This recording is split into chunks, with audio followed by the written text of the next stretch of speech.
On the 5th of December 2013, Dovetail Games released the East Coast Mainline south from London King's Cross to Peterborough. Originally priced at $24.99, the route is now part of the TS Classic range and costs $14.99. The full ECML stretches for 393 miles from London King's Cross to Edinburgh Waverley. In this route, 76 miles of track are covered. Starting at King's Cross, the route winds its way slowly out of the capital and into Hertfordshire. The line runs through Potters Bar, Welwyn Garden City, Hitchin and Stevenage before reaching Peterborough. Set in modern times, the scenery is highly detailed. Many of the key structures and stations along the route have been modelled with a good eye for detail. Notable landmarks include the Emirates Football Stadium, Alexandra Palace, Bounds Green Trains Maintenance Depot, Digswell Viaduct, and the freight yard at Peterborough. The track work is also of a good standard and features super elevation in the curves. The line is electrified at 25 kV AC on overhead wires. The route is signalled with modern day colour lights and are fitted to the automatic warning system and the train protection and warning system. In this route, the TPWS does actively function, but only works with trains that are scripted to use it. Whilst AWS is used to enforce signals and speed limits, the TPWS is used to actively control the train's speed on the approach to a danger signal and terminal stations. Should the train be travelling faster than allowed over the associated speed sensors, an emergency brake application is made.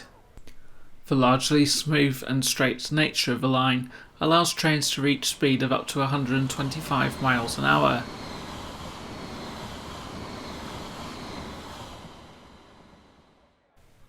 In terms of traction, 3 trains are provided with the route: the Class 365 electric multiple unit, the Class 43 high-speed train, and the Class 801.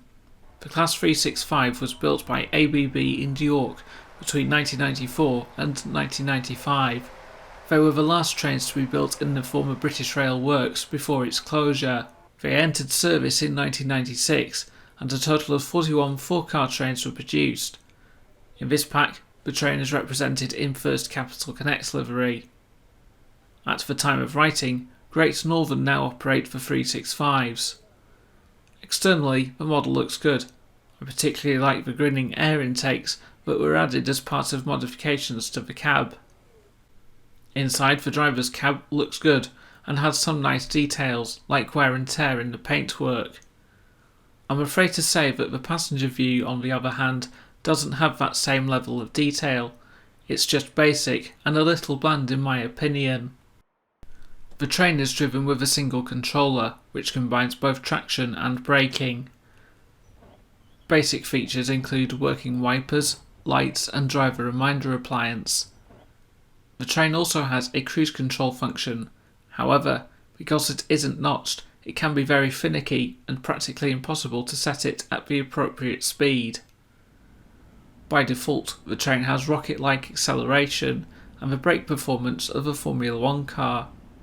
In retrospect, this does allow you to brake much later than what you might normally do in real life. When the cruise control is turned on, it doesn't affect the rate of acceleration, nor does it hold the train below the intended limit like it does in reality. The sounds are also a mixed bag. They are the same as those used on the Class 465 and 466 networkers that are available for the London to Faversham route. Based on motors produced by Metro Camel, I find that the main traction motor sounds are a good representation. I also like the clunk sounds that come from the doors and the traction brake controller. What I am not fond of are the passenger view sounds. They just seem to be non-existent. The train's 2-tone horn also sounds like a fart rather than an actual horn.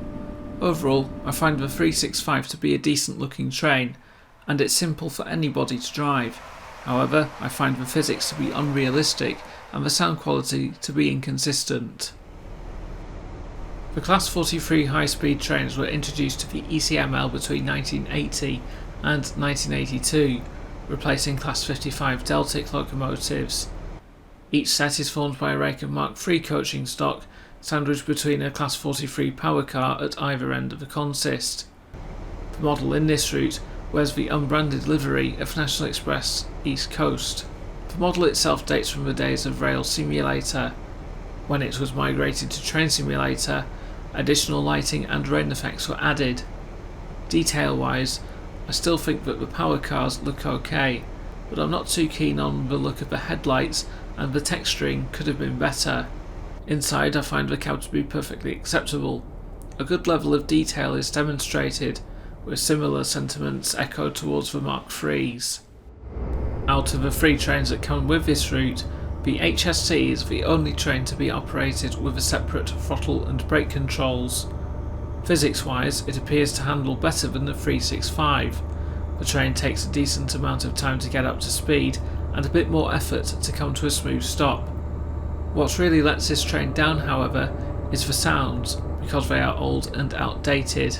By the time East Coast inherited these trains from National Express, the HSTs had MTU engines installed to extend their operational life. The sounds portrayed in this iteration come from the original Valenta-Paxman engines. By today's standards, I don't think that these sounds have aged particularly well, especially when you can tell where the sounds loop over whilst the train is on the move at full power. As a result of the partnership between Dovetail Games and Hitachi, the Class 801 is a special case, because the model was released well before the real trains were introduced, let alone the Azuma brand. As such, the train is a blank canvas, with a plain white livery and yellow cab ends. The external model makes the train look very sleek and modern. Inside, the cab shows good attention to detail, as does the passenger view. Driving wise, I feel that the physics is very similar to the 365s.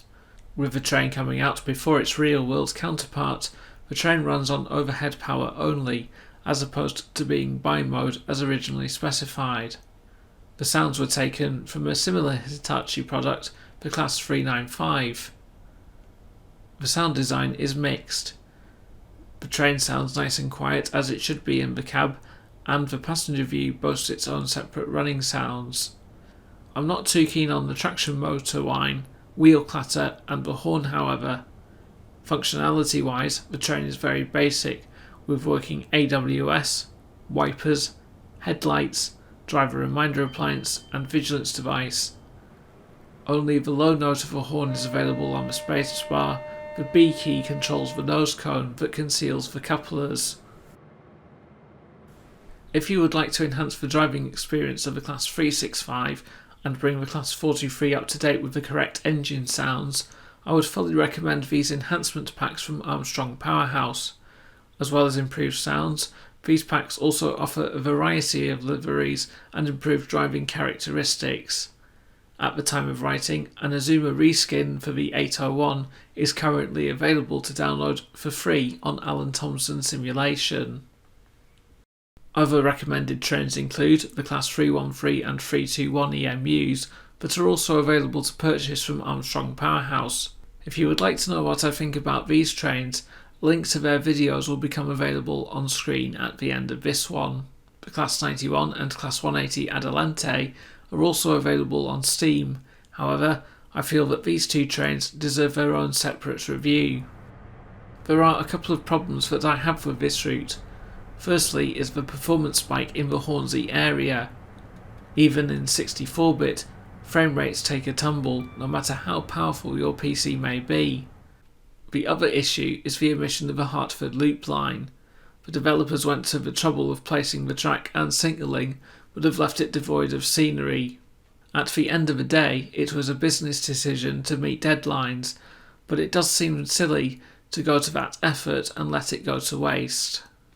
There are 10 scenarios included with this route, 6 for the 365, 1 for the HST and 3 for the 801.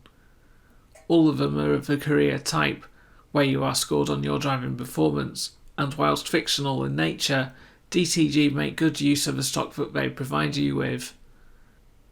At $14.99 you are getting a good deal on the route. However, I can only recommend it if you like running A to B passenger trains as there is little freight potential for this particular add-on. Thanks for watching this review.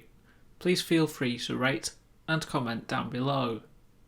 If you would like to keep up to date on the videos that I post, why not subscribe and ring YouTube's notification bell so you don't miss an update.